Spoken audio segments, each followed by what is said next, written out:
All right, the Reds, it's the Spion Kop, it's Pete Bolster, and it's the real Greek Scouser, Christos Nicolau with us. Today's all about the FA Cup and what it means for our season. Should we be focusing on that? All the eggs in one basket. There's the pun already because it's Easter weekend, Christos. Or should we be focusing on the Champions League? We'll answer all of those questions. But because you're here, Christos, and I always think the FA Cup matters, really does matter. But what I want to know is, because obviously you are not from here originally, you're obviously a proper Scouser now. What does the FA Cup mean across Europe? So when you've been growing up as a kid, when you've been watching it on the telly, just from a foreign perspective, because it seems to be, certainly, it seems to have waned over the last decade or so, at least. When I was a kid growing up, it certainly meant something to me. I don't know if that's because I was so young, because when that time of period, there was players being rested at that point. But what does it mean for you growing up as a kid, and has it changed your perspective since you've moved over? Yeah.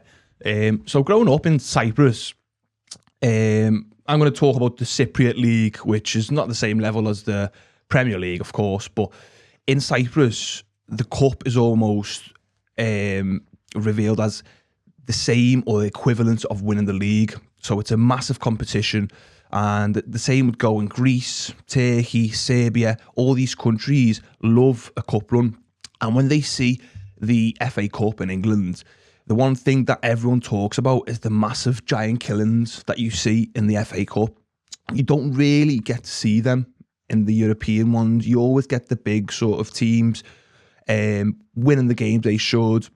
There's less rotation, I'd say, in Europe because it's so important. But apart from that, European clubs rely on European qualification, and that's the way they make their revenue. So one of the ways to do that is to win the league, which gets you Champions League qualification. However, you can also get into Europe by winning the cup. Now, in England, that is still the case. It does give you some sort of European qualification, but I think the power of the FA Cup, looking in from coming into England now, has diminished over the last couple of decades, I'd say. And I'd pose that question to you, Peter. Why do you think that it's not revealed so much in high regard anymore? And what's the difference now to when you were a child or growing up watching Liverpool? I think the bottom line for me is always money. So it's essentially that. So there was a recent game in the FA Cup that I can't remember the two sides, but the two sides were resting players. It might have been the round previously, and it was an opportunity for that side to go to the quarterfinals and then potentially a semi-final. I can't remember who it is. There was someone. It's like a decent side in the Premier League right now. I don't know if it was Brighton or something like that. But the point is that the positions in the Premier League are all. It's money, isn't it? So each position that you finish higher than the next side, it's £2.7 million. So it's 2.1 million if you win the FA Cup. So as good as that shiny trophy is that football fans aren't running football clubs. It's businessmen. So if you rest your players to get knocked out the FA Cup, it doesn't matter if you're a Brighton, it doesn't matter if you're any mid-table side. I understand relegation sides doing it because they need to stay in the Premier League. I understand there's teams who are fighting at the top of the league. I understand to a certain extent, in the sense that, like, well, if you've got a Champions League quarter-final coming up, which we'll discuss later on, which one's more important and so on, but it's the middle ground teams where you think, go and win a trophy. Like, I'm not just saying it because it's Everton, but you look at Everton over the last couple of decades, why haven't they gone to go and win an FA Cup or win a League Cup? And I think it's got to be down to money. Maybe it's because they're a bit crap as well, let's be honest, but I think it's got to be down to money, because 2.7 million for each league place, and then what comes with that is something different. So if you, for example, qualified for the Champions League this season, there's the top five. So if you went from 6th to 5th, that isn't 2.7 million. It's a hell of a lot more. But if you finish 2 positions higher, that's like nearly 3 times what you'd win in prize money than the FA Cup. But at the same time, it's sort of like, well, you touched upon it yourself about in Europe, So in European competitions, you qualify for Europe. So like you said, that's still the same in England. But now there's so many Champions League positions. I think that's also the problem. So it isn't just one answer. So if you finished and you won the league, you were in the Champions League. Then it was the top 2. Then it was the top 3. Then it was the top 4. Now it's mad and it's the top 5. So the Champions League has sort of devalued what the UEFA Cup or the old UEFA Cup, which is now the Europa League. Even that's not the same. So when I was a kid and it was 2001 and Liverpool won the treble, that UEFA Cup was worth 10 times more than the Europa League now, because there was better sides in it. Liverpool played Roma that season. They played Barcelona. I know people talk about Alaves in the final, but they played some good sides along the way. And I think that competition in itself was massive because, like I just said, you got so much more better sides. So everything just seemed a little bit better. But I'm just thinking, how do you fix this? And I always look at it at the start of the season, and I'm looking at it from a fan perspective, and this is where I really get at it. So I don't know. Just asking you a direct question, Christos. If you're looking at the start of the season, where do you see the FA Cup, for example? Yeah, so I've got to be realistic, and if I'm looking at the FA Cup right now, I think it's 3rd in our priority list. However, I still think it's a massive competition for the fans, for the confidence of the team, and to sort of salvage something for this season, because it looks less likely that we can get through against PSG. The league form doesn't suggest that we're going to get. Sorry for cutting across you, but I know what you're saying. So to talk about this season specifically, of course, yeah, go and salvage something. But I'm talking about at the beginning of the season, you're saying 3rd, and that's right, because Liverpool want to go and win the Premier League. They want to go and win the Champions League, of course. But it's mad, isn't it? It's mad because to think that we can just go win the Champions League, you should go and try and win it. Of course you should. But Liverpool haven't won it now for 7 years, which is a long time. In my lifetime, I've seen Liverpool get to a Champions League final in 2005, a Champions League final in 2007, which we lost, a Champions League final in 2018, which we lost, 2019, we won, and 2022. So in all that time, bear in mind, I started watching football around about 1993, 94, if me memory serves me right. So in all that time, Liverpool have only been in those finals, those seasons, and we didn't win them all. So to say to ourselves, well, yeah, it's 3rd is a bit subjective anyway, because you're thinking, well, you're probably not going to win the European Cup, although you should always try. You're probably not, because when you get down to the semi-finals, there's normally 4 top sides, and not only do you need quality, you need a little bit of luck. So are we looking at it wrong anyway? Because there's only 4 competitions you can win in a season, and if you look at how difficult it is to win the European Cup in itself, are we just looking at it wrong? I think as fans, we always want to put the FA Cup in a higher regard, but I think in a business perspective, owners do prioritise the league and the Champions League. And if you look at the history books, the mighty Liverpool have only got 8 FA Cups. That's the equivalent of Chelsea, or might I even say Spurs. So we've got the same FA Cups as Spurs.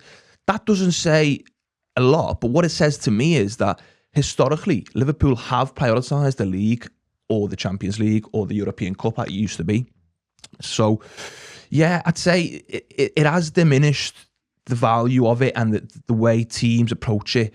And I think Liverpool, yeah, sort of sacrifice it in a way. I think historically we haven't diminished it or not prioritised it. So, for example, obviously before my time, the biggest FA Cup win for Liverpool was the first one in 1965. And my dad goes on about that so much because it was massive. And if you look at the ex-players during that time, winning the FA Cup for the first time and just winning the FA Cup in general, there was bus parades. It was the biggest thing. When I was a kid, I remember Everton winning it in 95 against Man United, and there was a big bus parade and stuff. It was big. So I think Liverpool did prioritise it. They just found it difficult to win it as well, to be fair. Like, no English manager has ever won the FA Cup as a Liverpool manager. Bob Paisley, of all the stuff that he did, he couldn't win it. So obviously Shankly won it. Then you see Kenny Dalglish win it afterwards. Graham Souness in '92, and then it's just been a difficult competition for Liverpool to actually win. I think the narrative has changed over the last couple of decades because Liverpool maybe have prioritised this or prioritised that. Also, not just being good enough. I mean, we're being knocked out quite early on against sides we should be beating, and it's simply not being good enough. So all that's correct, but you're right when you talk about Liverpool have only won 8. Liverpool have won 8. Arsenal won 14. I think Man United have got 13. It's just a little bit disappointing when you look at that because you look at these sides. You know what really annoys me, and I can't get away from it, is the fact that Liverpool have been brilliant over the last 10 years with Jurgen Klopp and then Arne Slot last season, but we haven't picked up enough FA Cups. And what you've allowed then is someone like Man United to go and win an FA Cup. And what you're doing is giving them a little bit of success, a little bit of like, oh, you know, this is great. We've saved our season. It's almost saving our season. They've saved their season when they won the FA Cup. Was it last year or the year before? I can't remember. It was last year. Before, I think year before. Was, yeah. And I'm just like, don't allow them to have that day. So what Liverpool need to go and do is go and win this FA Cup to make sure that Chelsea don't have their day. Don't let Arsenal's season have a little bit more of a glossier finish on it. Don't allow that. Don't allow Guardiola to go out with this bang. Do you know what I mean? Like, don't allow it. Every time Liverpool pick up a trophy, it means someone else can't. Yeah, no, definitely. And I think I'm gonna put a statement out there, and I'm sure the critics are gonna come for me at the end of the season. But I think this tie against Man City, in my eyes, is the final of the FA Cup. So I think if we get past Man City somehow, then I think we win this cup. I think we can beat Arsenal. I'm not worrying about Chelsea, West Ham, Leeds, any of them. I'd have them. I think we'd easily win the FA Cup. And yeah, I think it's a massive opportunity for us to add to that silverware, as you said, and sort of salvage the season, but also add to our trophy lists and then go a little bit higher in the rankings of having 8 FA Cups. Yeah, we'll have more than 8 FA Cups.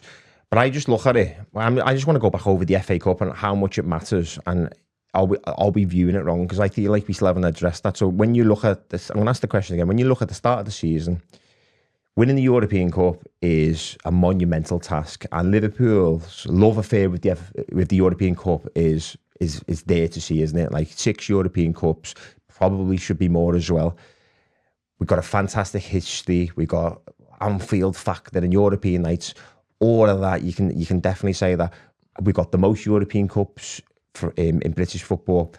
All of that is absolutely spot on. So then for me to say, well, actually, it's still so difficult to win, sort of like diminishes, I'm using the word diminish way too much in this podcast, but it sort of undervalues what our European record is. And I'm not saying that. I'm saying that if you look at it, that there's 3 competitions. You can always go and win that League Cup. You can always try your best to go and win that FA Cup. I don't think Liverpool are going out there anywhere near the level that they should be doing to win the FA Cup. That's my biggest problem, because when I look at my season, when you look at football matches, Christos, when you go the game, it's not always about winning the Premier League or winning a trophy or whatever. It's the memories that you have on this day and that day. And like there was a couple of years ago in the League Cup semi-final, I think Denny come with us, didn't he? Yeah. And he came that day and we had this great memory of in the semi-final night. We had a nice think that night. When you have those moments, like when we've gone down to Wembley, when we've been outside, when we were having that pint in the sunshine, I always think about the Man City semi-final a few years ago. That was like a final. That's it. That should have been the final, by the way. That was like probably my best FA Cup memory. What Liverpool are going to do here is when they don't go for it. So, for example, if they rotated and didn't go for this competition, and there's no divine right that we're going to beat Manchester City because we'll come on to them, but they're a top side. You're taking those memories away. You're taking what we as fans are going to do and enjoy our time in the season, because you don't always think about beating West Brom at home 2-1 or whatever it is. I know they're not even in the league anymore, but you get the point. You think about the lovely days out, the travelling down to Wembley, stopping at the service station, all of them. And that's why it matters to me. And that's why Liverpool, they've got to go all out, because I just think when you look at the PSG fixture, even if you were to overcome that, and by the way, Liverpool can, but if the were to overcome that, then they play Real Madrid or they play Bayern Munich, and then they've got a final, of course. There's so far with this small squad that you just got to look at the FA Cup here and think, this can really, really save our season. So when you look at it at the beginning of the season, are we just undervaluing it? And what fixes it? What fixes it now? Because you spoke about qualification. There's been the question at times, is it Champions League qualification? Should you put a Champions League qualification at the end of the FA Cup? If you win the FA Cup, do you qualify for the Champions League? Or is it just simply money? Did they need to put more money onto it? Yeah, I think it's down to money. And I think if you look at the numbers, you get 2 million, 2.1 million for winning the FA Cup. Compare that to finishing last in the Premier League, you get 110 million, more or less. Now, that can't be right. That's 108 million more for finishing last in a competition than actually winning a prestigious competition like the FA Cup. I'm sure it's the oldest cup competition in the world, which tells you all you need to know about the history. But I also think the FA or the Football Association to blame about what's going on with the FA Cup. So recently there've been reforms in terms of the sort of fix the VAR thing, where most VAR, the VAR was only used in specific grounds. But what they have done, they've took away really important elements for clubs. So they scrapped the replays.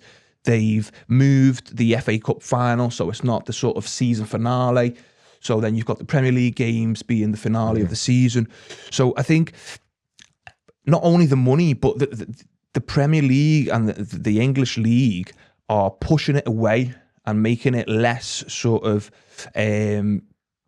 less appealing for the normal fans. They're giving us messages, and they're trying to tell us to focus on the Premier League because that's their baby, isn't it? That's where the big money comes from, and that's where they make all the profit. That's where they get the numbers. But I think it does need to be addressed. I think a lot more money needs to come into the FA Cup, not only for the big clubs, but also for the football pyramids, all the way down to grassroots.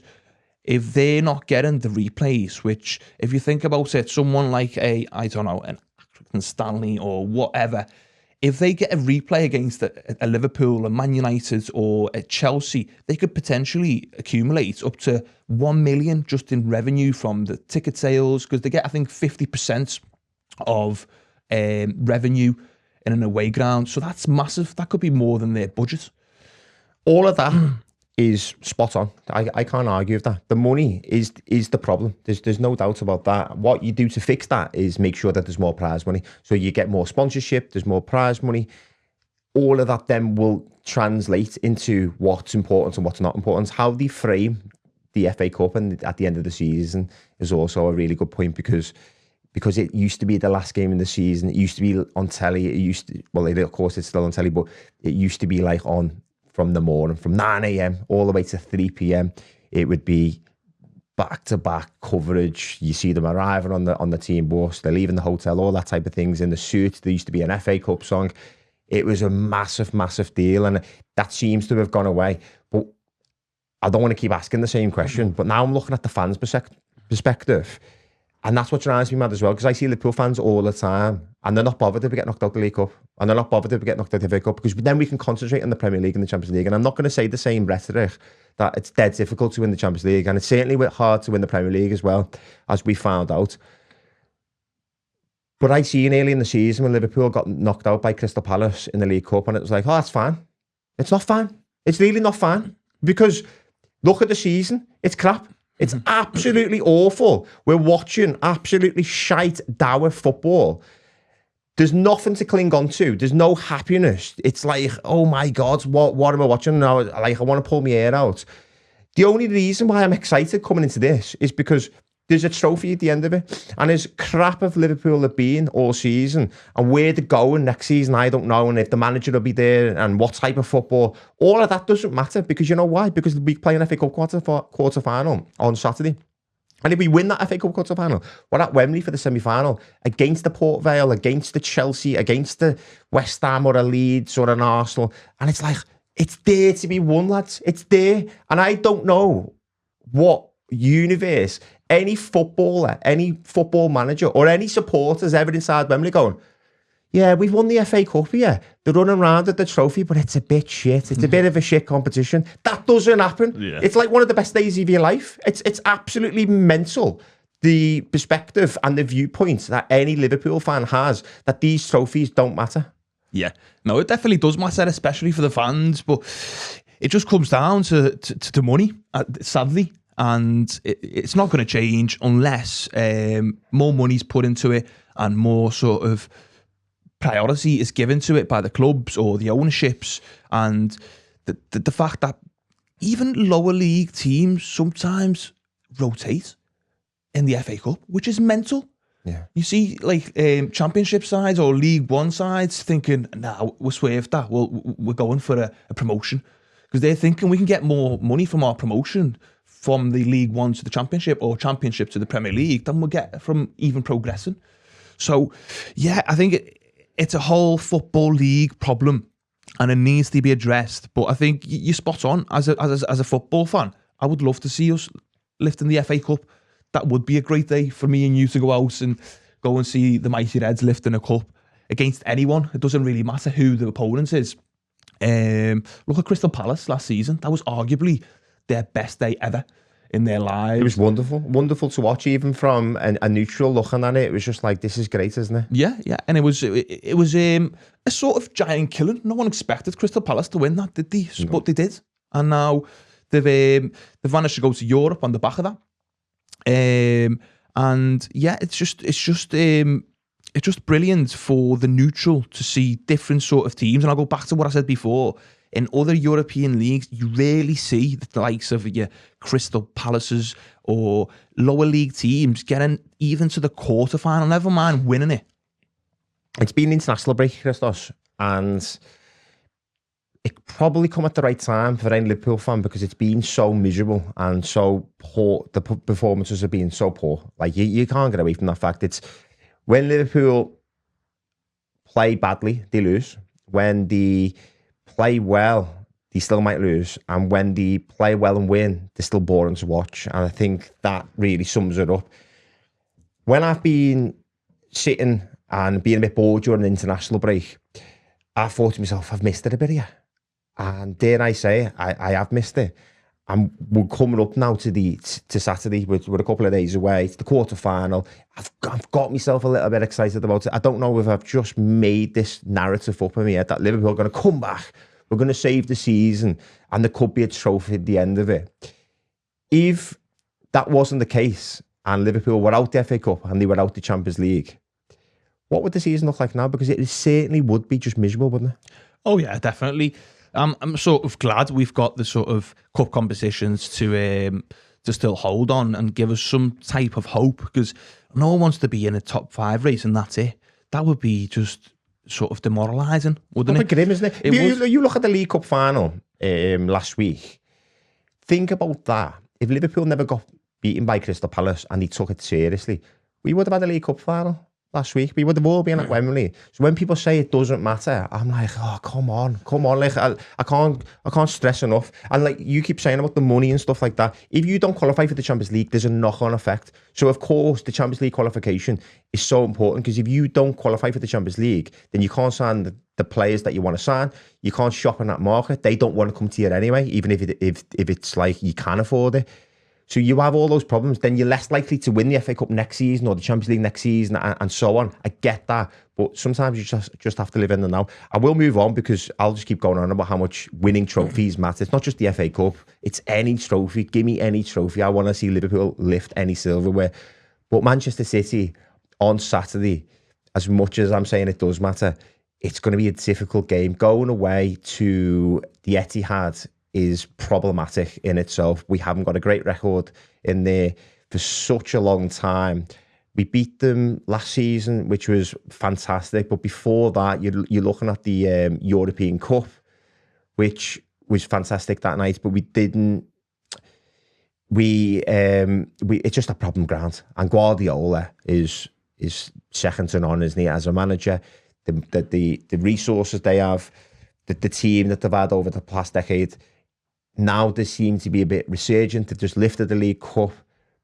What are you thinking? Are you fancy your chances? Is this going to be as difficult as I say?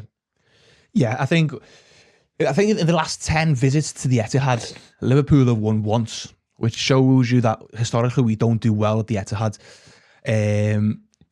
Man City are a brilliant football team. They're a brilliant establishment as they've become now. No one can sort of deny that. But I think if anyone can be confident of pulling one over Man City, it is Liverpool. And we proved that twice last season, beating them comfortably.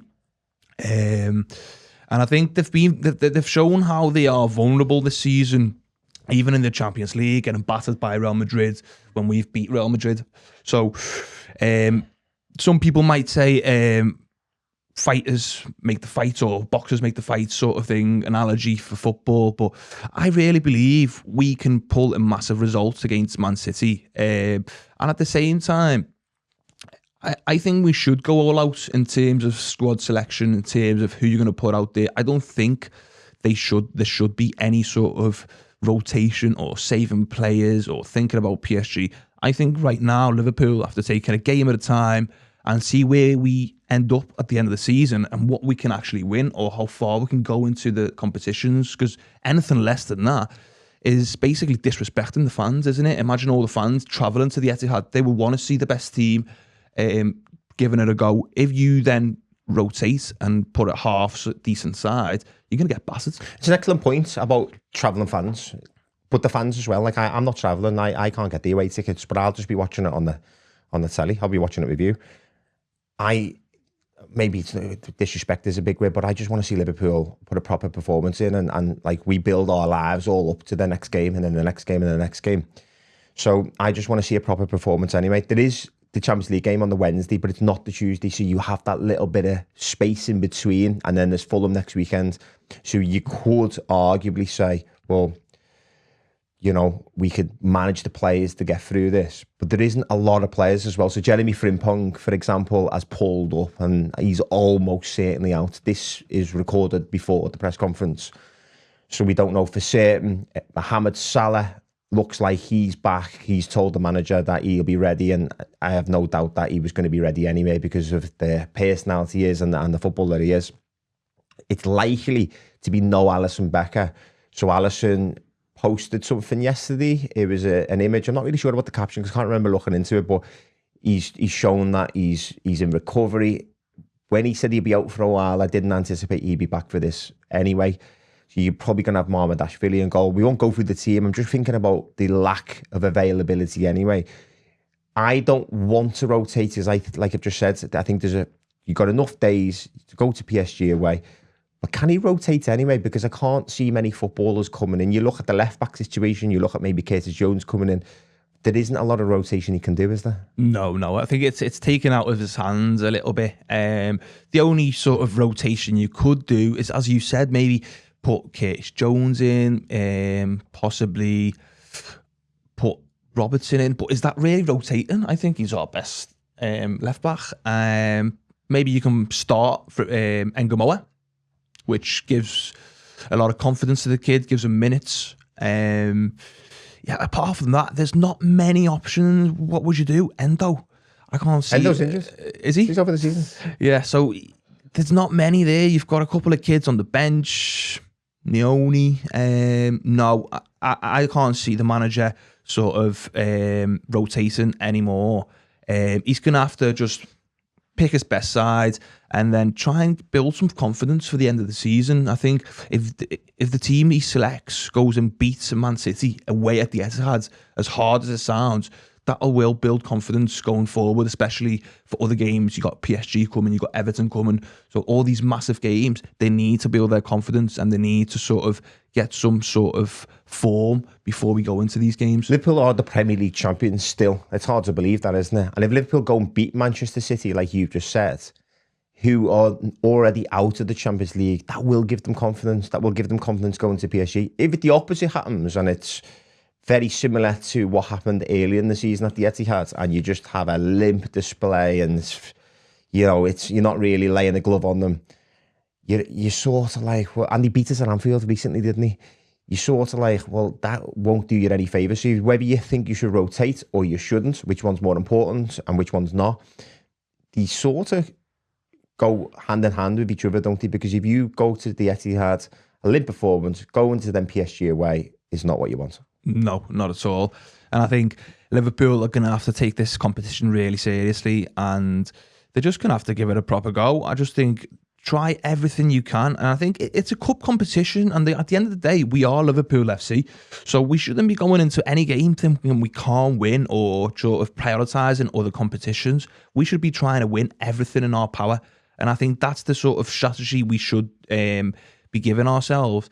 And just look at Man City, the weaknesses they've shown over the last couple of seasons. Look at our strengths. Look at the teams we've managed to win.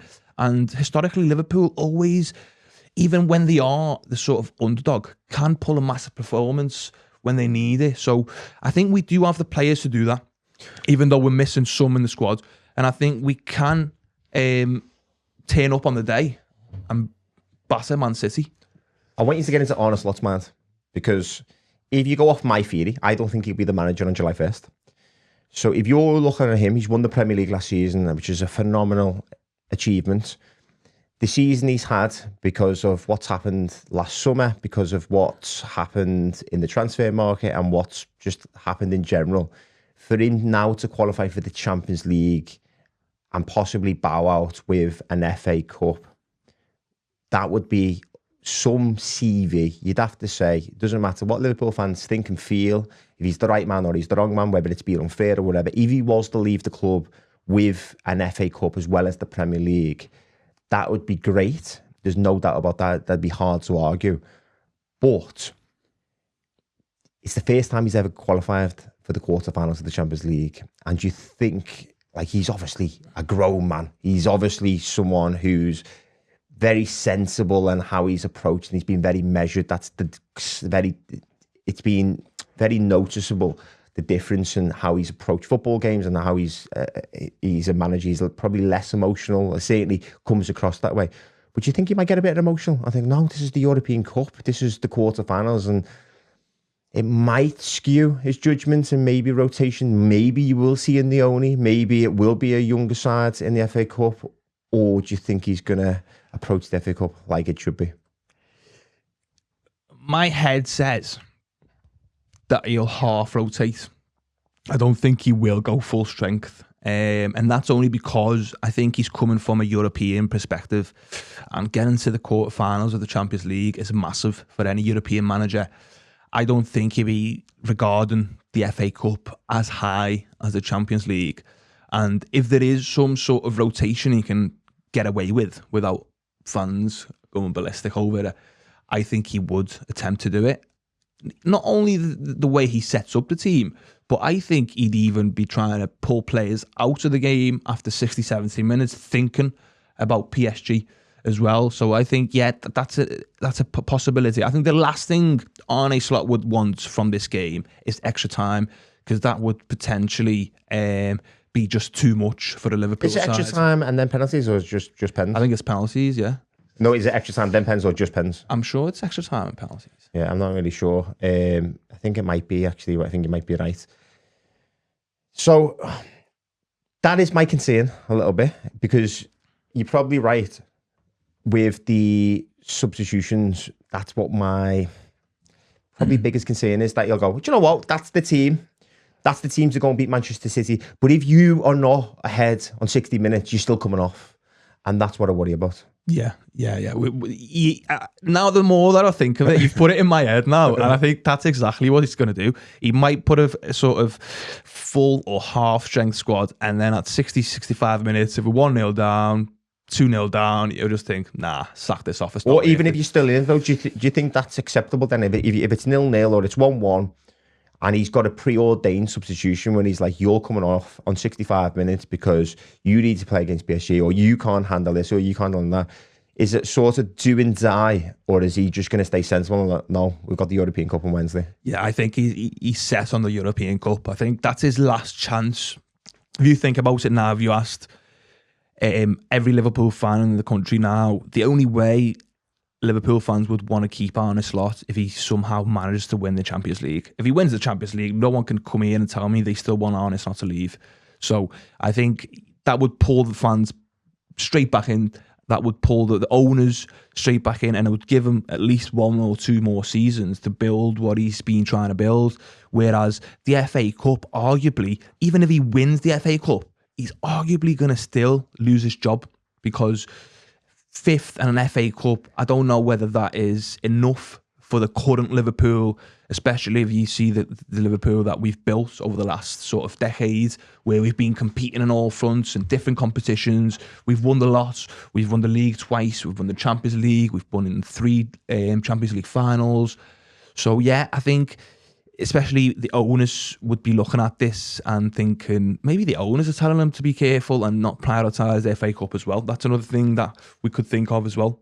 When you say that out loud, it sounds mad. And even I'm sort of thinking, am I wrong here? Because if you win the Premier League and then win the FA Cup the next season with the difficult transfer market or transfer business that Liverpool brought in, the recruitment, and he still qualified for the Champions League, win the FA Cup, and then he loses his job, that's bizarre, isn't it? That would never happen. When I've been watching Liverpool over the years, that would still be deemed as a successful season in a sense. But because you're in the conversations with fans inside the ground and on your way out, and you're hearing different things like that, so and everything online, and listen, you can take online with a pinch of salt, but it's not. It's the actual match goers and the big accounts with who respect the journalists and stuff like that, and the way we're playing football. I think that's why we've come to that conclusion. But if he did win the European Cup, there's no way, is there? Absolutely, and that's fine as well, because I mean, we want Liverpool to win. Let's go and win them both. That's what my argument is. But the FA Cup still is, for me, because it's the first game, go and win it. Let's see what we can do. I think there's a knock-on effect for the Champions League. But looking ahead now to what the team will be on Saturday, we talked about who might come in and who might not come in. There's not a lot of leeway with this Liverpool side right now, because you take Frimpong out of the action and you're sort of like, well, the big knock-on effect that you can probably see now is Dominic Szoboszlai potentially going at right back. You see that's what he's going to do, because he does seem to do that in the big games. This is a big game. You got City away. I don't like it, and the reason being is that I think Dominic Szoboszlai is being the best midfielder, not only because of what his ability has shown this season, but because he can run. I think because he can run in that midfield and generally cover ground, I think that's why he's been so integral to what Liverpool have done this season. And if you take him out of the midfield, I don't know, victims is a very nice word to use, but Liverpool's midfield do look vulnerable, and they do look like victims at times, because Alexis McAllister looks like he's stuck in the mud. Ryan Gravenberch looks like he's isolated. And then you got Florian Wirtz, who, when he does get the ball, has got no one to pass to. And it's a bit like, this is an impotent midfield, and I don't know what we do here. Yeah. Do I think he will do that and play Szoboszlai right back? Yes, because he's done it repeatedly over the all season, basically. Do I want him to do that? Absolutely not. I would want to see Gomez at right back, and I would want to see Szoboszlai in the midfield trying to compete with Man City's midfield, because arguably that's where probably the game's going to be won and lost on Saturday. So I think it's really important we try and sort of give it a proper go. If you retreat and put Szoboszlai at right back, what you're saying is we're just hoping for a sort of scrappy goal. We're not really giving it a go. We just want to see what happens. And I don't like seeing Szoboszlai at right back. I think it takes away so much from his game. I think Gomez is good enough to fill in for Frimpong or Bradley, and I think that's the way Liverpool should be going forward. Hopefully he can stay fit for the rest of the season. Hopefully maybe Frimpong's injury is not as bad as we think, so maybe in a couple of games we've got him back. But yeah, I want to definitely see Gomez at right back, and I want to see Szoboszlai in the midfield. When you see top quality opposition, what's escaping the conversation when Szoboszlai plays right back is that he's not a right back. So he's not a natural defender. He doesn't sense danger, and he will be exposed. So he might be a really good option to put there occasionally, and you do lose what you lose in midfield, and we just touched upon that. But it's also, he's not a natural defender, and although he can play the ball out the back and maybe help Liverpool play how they want to play, and Joe Gomez can't offer that sort of pass out from the back, someone who's going to make that penetrating pass and through the lines, all of that's true. but at the same time, defending at right back is probably the most important when you go to the Etihad. And that is the biggest misunderstanding that I think anyone's looking at this, because Szoboszlai, you'll see him, he'll switch off and it might be for half a second, and he recovers a lot through his pace and his game intelligence. But that lack of sense in danger, I don't even think it's a good option anyway. No, I think especially he has had a couple of mad moments this season. Was it in the FA Cup? He just tried to pass it to the keeper, and the other team just scores. I think that was a bit of arrogance, that one. Yeah, I think he's got that in his game, and I think asking someone like that in that sort of, he's an elite player, isn't he? He's world class, and asking someone like that to fill in at right back just feels wrong. It just does. And I think you're either playing him in midfield or as a number 10 where he can show his best attributes, really. He's an attacking midfielder, and we shouldn't treat him any more differently. Just because we've got Florian Wirtz coming in doesn't mean that he's no longer our attacking midfielder or a midfielder. So he needs to be utilised in the areas he wants to. And also, you've got to think of it in Szoboszlai's sort of... How the way Szoboszlai views this, he's going to be thinking, what's going on here? I've been being played right back half the season. A lot of teams might be thinking, nah, you can come to us and you'll be our starting midfielder. So that's another thing you should be taking in mind, that he might be annoyed every time we've got a big game, he's being played at right back. I know he will say, I'll do everything for the team, but he has got that massive ego, and he loves being in the positions he wants. So if you're not being played in the position you want, if the team's not performing, if we don't reach the Champions League qualifications, then there's not many reasons for him there to stay, is there? The Hungary manager come out and said that he's playing too far in a defensive position. You just said about that massive ego. He's the best player for Hungary. So in his nation, although it's a small nation in the sense that it isn't the best football team, they've not qualified for the World Cup, he has got that about him, hasn't he? It's like, I'm the best player, and he knows he's viewed that, and he knows that he's got more potential to give and fulfill that potential. He's playing at one of the world's biggest clubs. All of that is relevant. I was actually thinking sometimes when you see a footballer who doesn't qualify for the World Cup, it can have an adverse effect. Everyone thinks, well, you're not going to the World Cup, you're going to be ready for the new season. But you might be thinking, watching all these star players, well, if I can't get it from my country, I certainly need to be getting it from my club. And right now, Liverpool aren't doing that. But not only that, like you've just said, he's playing everywhere. And that is also a concern for me. We might go into a little bit more of that in another show, but I'm going to move on because Alisson Becker is probably not going to be available. It looks clear to me that he isn't going to be. There might be a press conference now, makes me look stupid and says he's available. And I think Mohamedashvili will be the one. Joe Gomez, you want it right back. I assume you want Kanate and Virgil van Dijk. And then the other question then is it Kirkes or is it Robertson? I would probably go with Robertson. Robertson gives you that sort of stability and that sort of leadership on the pitch. And then if Robertson is tiring in the 60th, 70th minute, then you can bring Kirkes on to bring a bit of energy, a bit of pace, if you are chasing the game.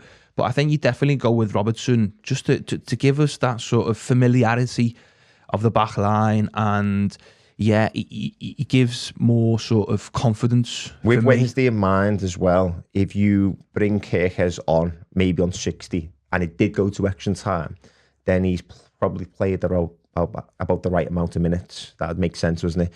Midfield, so you've now got Szoboszlai in midfield. I know that you think Arne Slot might just play him at right back, but now he's in midfield. I think we both agree on that one. So you got Szoboszlai in midfield, probably Gravenberch, and then are you going for McAllister, or are you going to bring Curtis Jones in? Or is it Florian Wirtz? I mean, I've just got away from that because he might be a different sort of setup. No, I know he's not had the best season, but I'd still go for McAllister. I think with Gravenberch and Szoboszlai, I think there's a lot more ground covered and there's a lot less gaps, and he's less vulnerable when he's playing with them too. In terms of Wirtz, I'd probably want to see him either on the wing or potentially rested and thrown in after 60 minutes, where potentially Man City are tiring, he's thrown on, and then he can create something out of nothing, can't he, Florian Wirtz? And I'm thinking of sort of, if he is going to rotate a little bit, maybe that could be one of the options of rotating Florian Wirtz, maybe starting Ngomoa in the FA Cup. That would be a mad sort of move from Arnes. I don't expect him to do that. I'd love him to do it though, because we need that sort of energy, that pace, that penetration in our attacking third. We have been missing that over the season, and I think he's very unpredictable. And I don't think Man City would know what to do with him, especially when he's going through. He's gone on the byline, he's coming inside, all these little tricks and sort of flicks he's doing. I think they would really struggle to cope with him. Yeah, it's an excellent point. I mean, I'm sold. You've just sold it to me. I want to play him now. The only thing is, it's difficult, especially not playing Florian Wirtz. Did he play in the Etihad? I think he didn't play, So that might happen. So you might be onto something there. But Florian Wirtz has just had a fantastic international break. You've just seen Hugo Ekitike nutmeg the referee, which is absolutely unbelievable. Deliberately, by the way. And Mohamed Salah is back. He said that he'll be available. So we do anticipate Salah will be on the right. You'll have potentially Ngomoa or Florian Wirtz on the left, and then Hugo Ekitike. I think the team's picked them because then you've only got a couple of subs that are really going to come on and make a difference, haven't you? Because you can't see anyone else really making an impact. So you've got to think about the impact from the bench. But speaking of impact on the bench, Paul Joyce announced this week that Alexander Isak could make the bench. Do you think it's a viable option? Do you think it's too soon? Do you think he can make any difference in the upcoming week? Because we can talk about the rest of the season, but if Liverpool don't get through the next week, there is no rest of the season. Yeah. I wouldn't be counting on Isak to make a difference in this game particularly. I think it potentially is a bit too early. But if he is ready, then he can definitely make that sort of difference. He's a world-class striker, and I think people forget the sort of player he was at Newcastle, and glimpses he's shown in a Liverpool shirt as well. I think we haven't utilised them correctly yet. And I always remember to his when he played against Liverpool last season in a Newcastle shirt, and I just thought, wow. Every time I seen him play against Liverpool, he was just unbelievable. And I think that played into Liverpool potentially buying him, because a lot of times Liverpool buy players who perform well against them. And I think that was coming into the sort of perspective of the Liverpool owners. But yeah, definitely, if he is fit and he can give us 20, 30 minutes, I definitely want to see that. To be fair, Alexander Isak is probably in the top 3 strikers in the world. And there's a mad misconception about Isak, about his attitude and his application. I think when Liverpool was struggling at points this season, it's not his natural game to charge down the defenders. It's certainly not for Hugo Ekitike either, but he has a different viewpoint on him. So I do think there's a lot of unfairness going on. I want to quickly just go on to PSG, because that is on the horizon as well. So PSG, Wednesday. Just do a little bit on that for me, Christos, and how are you feeling? Because last season, away there, although we won 1-0, I remember celebrating Harvey Elliott's goal, so much so that I had a big cut on my leg. I was in a pub in Liverpool with the Anfield wrap, and I jumped, and it certainly wasn't deliberate. I've smashed my shin on some bar stool and whatever. I remember taking a photograph of it because thinking, what the hell has happened to me? And that's how much sometimes football hurts. It hurt watching Liverpool that night because we got absolutely battered. Probably Alisson Becker's greatest game in a Liverpool shirt. But somehow we won the game, because that's football. You don't always have to be the best to win a football match, and that's why we love it so much. However, we're going to go into this week thinking that if any similar performance happens, it'll be curtains for Liverpool. Yeah, I think it's really hard going against PSG, especially at their ground. And I think if you think about last season, you can't get away with it, but we suffered. We suffered for 90 minutes, and somehow we nicked it, and we got the result that we wanted to. I think we will have to do that again. I don't know how they're going to do it. Our defensive record suggests that we will not be able to do it again. But one of the things I'm grasping onto might be a bit petty, a bit childish, but they haven't got Donnarumma anymore. He plays for Man City now, doesn't he? So we haven't got Alisson Becker. Yeah, true. But we might have him, who knows? Yeah. But that's the sort of thing I'm grasping onto. So if we can sort of create 2 or 3 clear chances, and we are able to take one or two of them, then they haven't got that world-class keeper who's just going to stop you from winning the game. Because arguably, Alisson was man of the match in the away game last season. And then Donnarumma was man of the match at Anfield, wasn't he? Even saving the penalty in the penalty shootout. So I think that could be something we can count on. But yeah, we will have to suffer and try and bring something back to Anfield. Anything. Even if you lose 1-0, that's fine. Just bring something salvageable back to Anfield. And I think when I look back, we did really impose ourselves upon them last season, even when people thought we couldn't. We were pressing them everywhere. Now, I know we can't do that anymore because of the profile of player, but we can put a lot more pressure on PSG than people think. And Liverpool are still a great team. We're just not showing it more consistently. We can pull off results when people least expect it. So yeah, bring a sort of decent result back to Anfield, and I think we've got every chance of progressing. Mohamed Salah announced that he's leaving Liverpool during the international break, and we done a whole show on it, Crystal, so we're not going to go too much on that. I'm just going to talk about he's made himself available for this week, and this week is so important in Liverpool's season. Liverpool have had a torrid, terrible season, but if Liverpool went and lifted the FA Cup, or dare I say it, the European Cup, Mohamed Salah is going to be integral to that. So everything that's gone before now has gone. What happens this week when you're talking about if we make 2 or 3 chances away to PSG, Mohamed Salah is going to be key to that. And if we're going to get anything, a performance from him is exactly what we need. Yeah, definitely. I think this season, he's not put the numbers that we are used to, but he's still got more than Saka.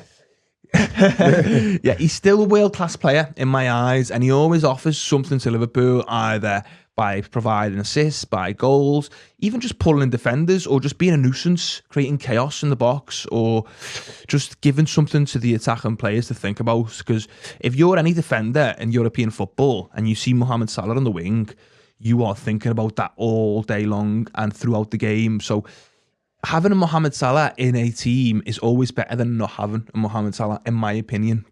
So yeah, if he can have a 7 out of 10, 8 out of 10 performance against PSG and provide some sort of creativity, give us a great performance to remember him, because we need to start celebrating Salah now. We haven't got many games left where Salah will feature for Liverpool, and I think he wants to do that as well. So he'll be right up for it. As you said, he's made himself available. He probably didn't need to do that, did he, to rush it? But he probably wants to give something back to the Liverpool fans. He probably wants to win something big for Liverpool before he moves on to whatever destination he's got in his mind. And that would crown what has been an absolute phenomenal career. So he deserves it, there's no doubt about that. His mentality, and what the mentality of Virgil van Dijk, Andy Robertson, all these footballers that are established greats at Liverpool need to now translate that to some of the younger players coming in. You talk about Rio Ngamoa, even the likes of Kirkes, who will potentially playing left back over the next few years. And so they now need to remind them of who we are. We are Liverpool, and we are still the Premier League champions. We could be the European champions. We could be the FA Cup winners from now to the end of the season. But you talk about what Salah needs to do, and what this Liverpool need to do to make sure that we celebrate Salah. But we as football fans, to get us from this point to August, we need to see something that we can grab hold of and say, actually, this is great. I'm actually excited for the future, because we haven't been there week in, week out. It's been miserable going into games. So it's so important now, Christos. But I do want to just touch upon that it is exactly a year since Diogo Jota's last goal in a Liverpool shirt, and the magnitude of what's happened is sometimes surreal, because you don't actually believe what's happened. And I experience that sometimes in my own life when you've lost someone. But as a fan base, and as these footballers going through what they've gone through, is awful. I remember being inside Anfield last season, and we scored that goal, and it was exactly what Liverpool needed, because when you're top of the league and you are going to win the Premier League, then there was no doubt for me that Liverpool were going to win the Premier League last season, even if we would have drew against Everton. But I had to beat Everton. So the only thing that mattered to me that night was beating Everton. We sang the Diogo Jota song afterwards because that's what you do, and it was great. But I wasn't actually appreciating the situation. I wasn't appreciating him, to be fair. I didn't care about him. I didn't care about any Liverpool player. I only wanted Liverpool to win because I couldn't have them as the opposition thinking that they won a draw at Anfield. I just couldn't have it. And he was integral to that win and integral to that title win and integral to how Liverpool played. And we're going to miss, and we certainly do miss him as a footballer, because everyone likes to give these lovely tributes of the man and the human, and that's the most important. But I think people have underestimated his pressing ability, his goals, his decisive goals in a Liverpool shirt. We've missed all of that this season. And the fact that there's a year anniversary coming up and a year anniversary from his last goal sort of just intensifies and magnifies how much we've actually missed him. Yeah, definitely. I think it is sort of surreal when you put that in perspective and think there's been actually a year since he scored his last goal. I think back to when I was doing my undergrad degree, and for anyone that doesn't know, my undergrad degree was done in Wolves, and I actually lived a 2-minute walk away from the stadium. So back then, Wolves were trying to come into the Premier League, and they had a brilliant team of Portuguese sort of squads or spine. And when we signed Diogo Jota, a lot of the uni mates or whatever you want to call them were saying, we don't even care that we've sold Diogo Jota. And I don't think they appreciated him as much as they should have when they did have him. And you mentioned the pressing that he provided for Liverpool. I've seen statements from Jurgen Klopp on why he signed Diogo Jota, and what he did say, Jurgen Klopp, that he had his eye on Diogo Jota for a couple of seasons, and one of the ways that always jumped out when he seen Diogo Jota was intensity, how intense he was, how passionate he was, and the diverse skill set he provided. And I think going forward into 4 years or 5 years of Liverpool career, he was absolutely immense in everything we tried to do, and arguably one of the best strikers in Europe on his day. I think he gave us so many big moments, and I always think back to the moment I went to the sort of a memorial at Anfield, and that reminded me what a massive club Liverpool are. The amount of flowers, the amount of memories and cards, little girls going with their dads, and it reminded me how big the football club was, but also how sort of respectful and different we are than other clubs. And I think it pulled the whole Premier League together. So you'd see different clubs coming in and giving their respects to Diogo Jota, which shows that not only he was a brilliant footballer, but the kind of brilliant human being that he was, and how respected he was in terms of the Premier League, even national sort of international teams. So everybody knew Diogo Jota, and everyone loved Diogo Jota for what he was, not only as the player, but also as the human. And I think the biggest loss there will be, unfortunately, for his wife and children, who unfortunately have to live without that. But yeah, looking back to Diogo Jota, what an excellent player he was, and I can only give good praises and good things about Diogo Jota. We're going to need goals on Saturday, and we're going to miss the Jota goals. That's there's no doubt about that.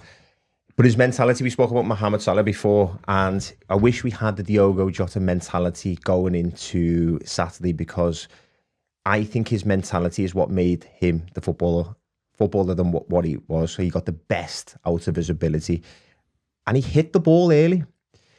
I just want somebody to hit the ball early and actually surprise Donnarumma, because he might have left PSG, Christos, but he's playing against us on Saturday. Can't get away from him, can we? No, we can't get away from him. But I don't think he's that good either. Like, I think he's a really, really good shot stopper, but someone hits the ball early and he just like Jota did, that will do me, because Liverpool, I want to see Liverpool progress to the semi-finals of the FA Cup. That's what would make my season nice. I want to go to Wembley. I haven't booked it. I normally book it, just because I'm so convinced Liverpool are going to get there. I haven't been convinced this season, so I just want to go. If you haven't subscribed, I want you to subscribe now, because we need the numbers up. They're not looking good. We're getting loads of views. We're getting loads of views on socials. We're getting loads of messages and comments on various platforms to shape our shows, and to raise the big questions and get involved. One of them is that they want to see a bit of a post-match show, which will happen Saturday. We don't know if we can do it every game because we go to the match and we don't know how if that's physically possible. But on Saturday, we will bring a special post-match, which is against Manchester City. So whatever, if it's win, lose, it can't be a draw. If it's win or lose on Saturday, we will be doing a show. So look out for that one. But again, just to reiterate, because it's free, effortless. Just hit the subscribe button. Tell your mates, because we're sticking around and we want to make sure that the numbers are growing. We featured in the Blood Red newspaper this week, so look out for that. There is a QR code if you want to scan that, or you could just subscribe. It's just easy anyway, you know what I mean? But if you want to do the QR code and just make yourself feel special, that's up to you. But again, it has been Pete Bolster, it has been the Greek Scouser, the real one, and it has been the Spion Kop. We will be back Saturday. Up the mighty Reds. Let's get up for this one, Reds.